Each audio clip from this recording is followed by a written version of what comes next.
ఇక్కడ దర్శి నియోజకవర్గంలో ఇక్కడ మీ నియోజకవర్గంలో ఎలా ఉంటుంది? అటు చూస్తే లక్ష్మి గారు టీడీపీ నుంచి పోటీ చేస్తున్నారు, గొడ్డిపాటి లక్ష్మి. అటు చూస్తేనేమో బూచేపల్లి శివప్రసాద్ రెడ్డి గారు వైఎస్ఆర్ కాంగ్రెస్ పార్టీ నుంచి పోటీ చేస్తున్నారు. ఇప్పుడు ఎవరు గెలుస్తారు అనుకున్నారు వాళ్ళిద్దరు? బూచేపల్లి శివప్రసాద్ రెడ్డి గెలుస్తాడండి. మా నియోజకవర్గం అయితే ఇబ్బంది లేదు. ఈ మండలం అయితే 5,000 పైన ఎప్పుడైనా కానీ. ఏ మండలం అండి మీది? తాళూరు మండలం. ఇబ్బంది లేదు. జగన్మోహన్ రెడ్డి కూడా ఇబ్బంది లేదు అనుకుంటున్నాను. 100 పైన వస్తే నా అక్కడ ప్రకారంగా 170 రాకపోయినా ఇబ్బంది లేదు అనుకుంటున్నాను. దాని గురించి ఇబ్బంది లేదు. మేమైతే 40 ఏళ్ళ నుంచి నేను తెలుగుదేశానికి అయినా కాంగ్రెస్ పార్టీకి. కానీ మరి నువ్వు తెలుగుదేశానికి అయినా అంటున్నావు. తెలుగుదేశం ఓట్లు అయిపోతే ఇళ్ళల్లో మీ భర్తలకు అన్నం పెట్టద్దు, యాత్రంటే అన్నం పెట్టినట్టు ఇంట్లో రాండి అని చెప్పి చదవడం అన్నాడు కదా. మా మనవాళ్ళు ఆ రకంగా మాట్లాడి ముందుకు వచ్చి మాట్లాడాలిగా.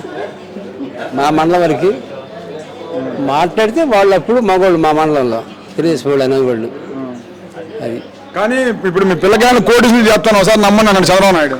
30 ఏళ్ళ సారిపోయి జనం జారిపోయి మనసులో పడ కొంతమంది ఏం చేస్తారు, ఇంకా మాటలు నమ్ముతారు. ఇంకా ఇప్పుడు ఆ పవన్ కళ్యాణ్ 3 సార్లు గుడి చేసినా సిగ్గులేదు.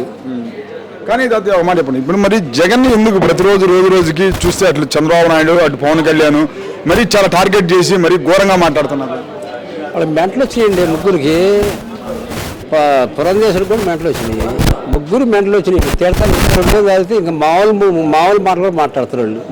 కానీ జగన్ ఏమో మీ ఇంట్లో నేను అయ్యా మంచి జరిగితేనే నాకు ఓటేనే అని ఒకటే మాట చెప్తున్నాడు. మరి అటు వాళ్ళు చూస్తే నువ్వెంత, నీ స్థాయి అంతా, నువ్వు పిల్లబచ్చావు చంద్రబాబు నాయుడు అంటున్నాడు, పవన్ కళ్యాణ్ నీ బతికెంత మాట్లాడుతున్నాడు.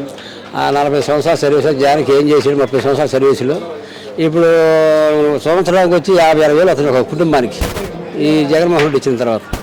ఎవరు నమ్ముతారు వాళ్ళ మాటలు? ఇంకా నమ్మి జగన్ సారిపోయి ఇంకెవరు నమ్ముతారు ఇంకా?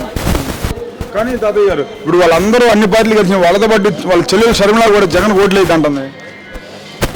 ఆమె ఓట్లు వేసింది అంటే ఆమెకి ఓటేసి ఉండదు. అసలుకి ఆమె ఏదో తిక్కలుగా పోవటమే కానీ తెలంగాణలో అట్లా పార్టీ పెట్టుకున్నా ఒక రకంగా విలువగా ఉండేది. ఆ ఒక్కరో బాగుంది పవన్ కళ్యాణ్ అనుకున్నట్టు. ఎవరైనా వేసేదానికి మరి వాళ్ళ అన్న మీద పోటీ చేసింది కదా.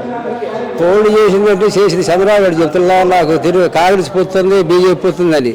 ఇంక ఈ పొత్తులనే వాళ్ళకి చివరికి ఏమైతే 0 అయింది. 0 అయినప్పుడు ఏం చేస్తారు? ముసుగులేసి వెళ్ళకపోతుంది. ఆ టైం వచ్చింది మొత్తానికి. ఆ శరంలోకి వచ్చింది, వాళ్ళ ముగ్గురికి వచ్చింది.